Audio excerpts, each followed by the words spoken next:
है कि सुनने का अधिकार है, लेकिन ये तो एक तरह से देखा जा रहा है तानाशाही जो राज्य जो है वो कायम हो चुकी है।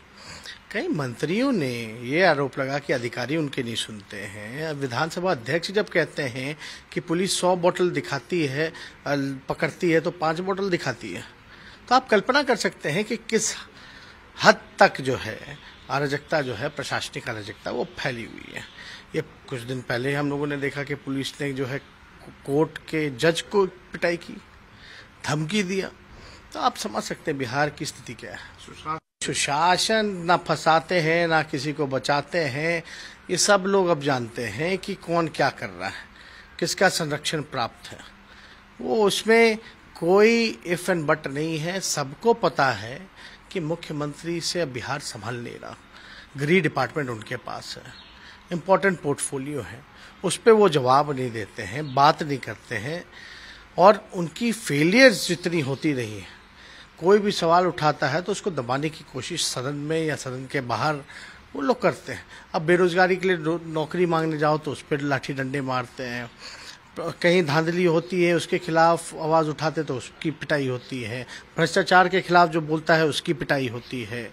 तो इस तरह का अराजकता फैला हुआ है। तो बिहार तो नीति आयोग की रिपोर्ट में भी सबसे फिसड्डी, और क्राइम लगातार बढ़ता जा रहा है। जो शराब की बात करते रहे हैं, हमेशा फेलियर रहा है। तो इसको छुपाने के लिए कुछ ना कुछ नई बातें, या जहरीली शराब की भी बातें जो आई हैं, कई जगह मौतें हुई हैं बिहार में, एक बार नहीं लगातार होती जा रही हैं। कई घटनाएं हुई हैं लेकिन कोई कार्रवाई नहीं। अब पुलिस जो है परिजनों को ही धमका करके जो है बयान उल्टा लिखवा लेता है कि भाई नहीं, शराब से मृत्यु नहीं हुई है। तो इस तरह के केस हम लोगों ने देखे हैं। तो इसके लिए तो कोर्ट मॉनिटर द्वारा जांच होनी चाहिए और दोषियों को सजा होनी। आपसे ये है कि लगातार बीजेपी और जदयू वाली जो गठबंधन है डबल इंजन की सरकार, उसमें विवाद आते रहते हैं। दिग्विजय सिंह यहाँ केंद्र में मंत्री हैं, वो कहते हैं कि अगर बेगूसराय में हिंदू सुरक्षित नहीं रहेगा तो कहाँ गिरिराज सिंह जी। अब डबल इंजन की सरकार है, उनके दो डेप्यूटी चीफ मिनिस्टर हैं सरकार में। यहाँ भी पार्ट है। एक मुख्यमंत्री बिहार का विशेष राज्य का दर्जा मांगते हैं जहाँ बीजेपी नकार देती है। एक यहाँ कहते हैं कि ये सुरक्षित नहीं है। तो सरकार किसकी है? फेलियर तो आपकी है। ये अपने आप पे सवाल उठा रहे हैं, किस पे उठा रहे हैं ये सवाल? ये कल्पना के पड़े हैं। लेकिन जो लोग शराब पी करके जो हिंदू मर रहे हैं वो भी तो हिंदू ही हैं। बेरोजगार कई हिंदू हैं, वो भी हिंदू ही है ना बेरोजगार। भूख से, गरीबी से, लाचारी से, बिना इलाज के कई हिंदू मर रहे हैं, उस पर क्या बोलना है इनको? उनके लिए तो ये कभी आवाज़ नहीं उठाते। तो इसलिए हम ये कहना चाहते हैं कि दोनों जो सरकार में बैठी दोनों पार्टियां हैं, वो पूरी तरीके से, इनको बिहार के लोगों से कोई मतलब नहीं है। इनको केवल है नफरत फैलाना, समाज में जहर बोना, भ्रष्टाचार करना, अपराधियों को संरक्षण देना।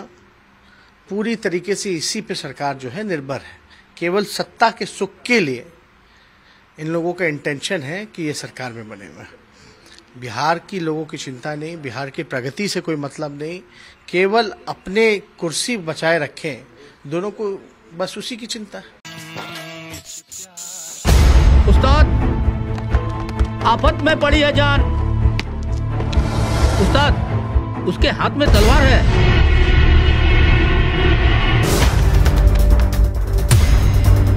तलवार का मुकाबला पाइप से।